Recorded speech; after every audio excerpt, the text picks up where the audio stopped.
వర్గంలో తాడేపల్లి ప్రాంతంలో ప్రతిరోజు కూడా వైఎస్ఆర్ కాంగ్రెస్ పార్టీ కార్యకర్తలు, నాయకులు మేమందరం కూడా ఇంటింటికి వెళ్ళి జగన్మోహన్ రెడ్డి గారికి ఫ్యాన్ గుర్తు మీద ఓటేయాలి,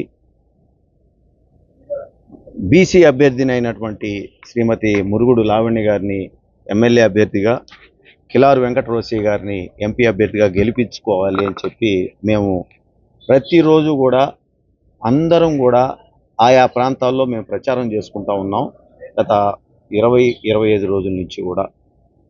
దానిలో భాగంగా మరి నిన్న సాయంత్రం సుమారు 7-7:30 గంటల ప్రాంతంలో తాడేపల్లి ప్రాంతంలో వైఎస్ఆర్ కాంగ్రెస్ పార్టీ కార్యకర్తలు కొంతమంది వెళ్ళి, నాయకులు, స్థానికంగా ఉన్నటువంటి నాయకులు ఇంటింటి ప్రచారం జగన్మోహన్ రెడ్డి గారి గురించి, అభ్యర్థి గురించి ప్రచారం చేసుకుంటూ ఉంటే సుమారు 5-6 టూ వీలర్స్ మీద తెలుగుదేశానికి సంబంధించినటువంటి కొంతమంది వాళ్ళు మా కార్యకర్తల్ని, మా నాయకుల్ని అడ్డుకోవటం, మా వాళ్ళు ఏ ఇంటికి వెళితే అక్కడికి వెళ్ళి తెలుగుదేశాన్ని, నారా లోకేష్ని పొగుడుతూ కేకలు వేయటం, అంతేకాకుండా చివరికి మా కార్యకర్తని నిన్న చాలా వేగంగా వచ్చి టూ వీలర్ తోటి మరి ఢీ కొట్టడం, దానిలో నిన్న వెంకటరెడ్డి గారు, మేకా వెంకటరెడ్డి గారు గాయపడటం, ఇవాళ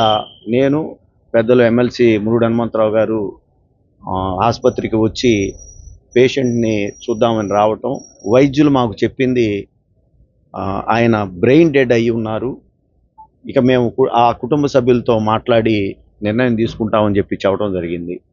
వెంకటరెడ్డి గారికి యుక్త వయసు వచ్చినటువంటి ఒక పాప, మొన్న మధ్యనే డిగ్రీ కంప్లీట్ చేసుకొని హైదరాబాద్లో ఉద్యోగం చేస్తున్నటువంటి ఒక కుమారుడు. ఎంత దారుణంగా మంగళగిరిలో నారా లోకేష్, తెలుగుదేశం వాళ్ళు ప్రవర్తిస్తూ ఉన్నారు అని అనటానికి ఇది పరాకాష్ట.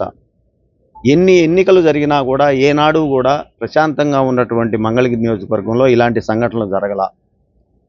గతంలో 2019లో ఇదే ప్రాంతంలో నారా లోకేష్ ఈ నియోజకవర్గం నుంచి నిలబడ్డప్పుడు తాడేపల్లి టౌను, తాడేపల్లి అర్బను వైఎస్ఆర్ కాంగ్రెస్ పార్టీకి 10,500 ఓట్ల మెజార్టీ ఇచ్చింది. మళ్ళా అలాంటి రోజులు వచ్చినాయి.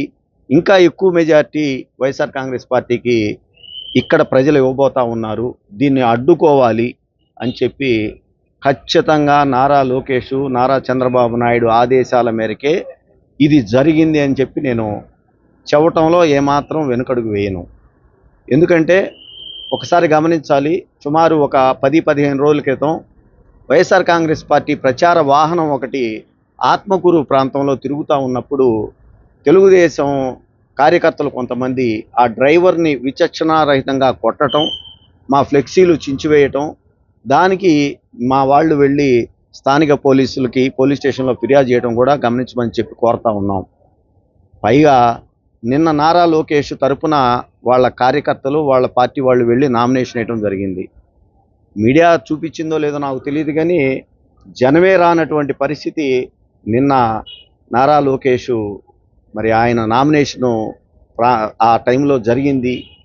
అంటే ఆయన నామినేషన్కి ఆయనే వెళ్ళలేదు, జనం రాలేదు. ఈ అక్కస్తోటి ఉదయం పూట నామినేషన్కి జనం రాలేదు కాబట్టి సాయంత్రం ఎట్టి పరిస్థితుల్లో భయప్రాంతాలకి వైఎస్ఆర్ కాంగ్రెస్ పార్టీ వాళ్ళని గురి చేయాలని చెప్పి పక్కా ప్లాన్ ప్రకారమే నారా లోకేష్ ఆదేశాల మేరకు ఇది జరిగిందని చెప్పి నేను ఖచ్చితంగా చెప్తా.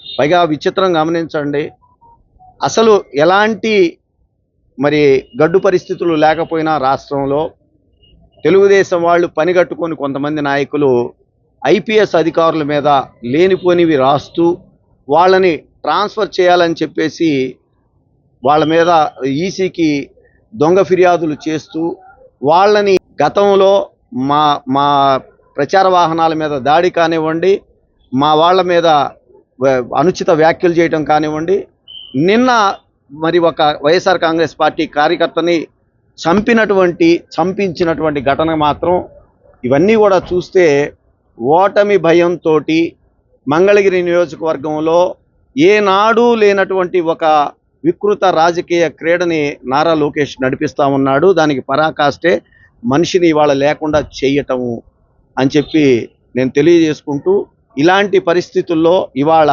ఈసీ తక్షణం స్పందించాలి.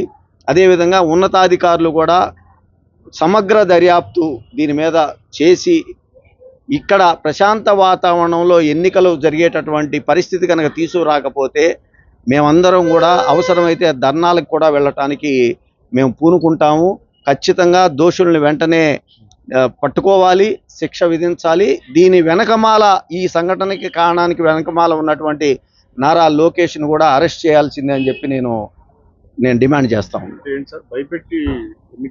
మరి 2019లో ఇదే ప్రాంతంలో నారా లోకేష్ మంత్రిగా ఉన్నాడు.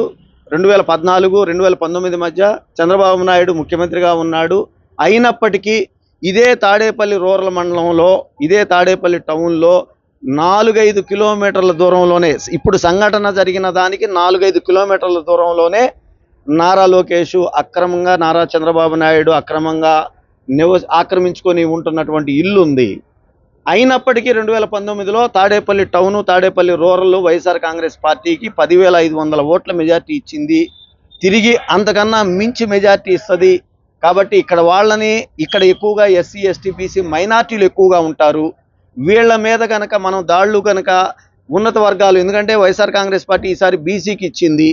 బీసీ అభ్యర్థులు కనుక ఇవాళ మనం ఇలాంటి సంఘటనలు చేస్తే భయపడిపోతారు, లొంగిపోతారు, ఎన్నిక సరిగా చేసుకోలేరు అనే ఒక కుట్ర జరిగింది. కాబట్టే ఇలాంటి పరిస్థితుల్ని తెలుగుదేశం పార్టీ తీసుకొచ్చిందని చెప్పి నేను భావిస్తూ ఉన్నాను.